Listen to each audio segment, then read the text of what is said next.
En gros, ça fait des années qu'il y a des massacres, notamment à cause des combats qui opposent des groupes armés à l'armée congolaise à l'est du pays. Et t'as l'ONU qui dit que derrière certains groupes armés, notamment le M23, il y a le Rwanda. Et du coup, en ce moment, t'as le M23 qui veut faire une israélienne en voulant prendre le contrôle d'une ville qui s'appelle Goma, qui est quand même la 3e ville du pays. Et dans la région, le M23 a déjà pris il n'y a pas longtemps le contrôle d'une des concessions de coltan les plus productives du monde. Les mecs en extrairaient 120 tonnes chaque mois et l'enverraient au Rwanda selon l'ONU, ce qui rapporte au M23 environ 800 000 $ par mois.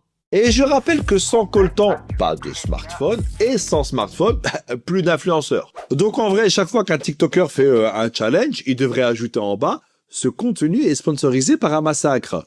Du coup, vous comprenez pourquoi je vous dis que ce qui se passe à l'est de la RDC n'est pas un truc qui concerne que les Congolais. C'est un truc qui concerne le monde entier.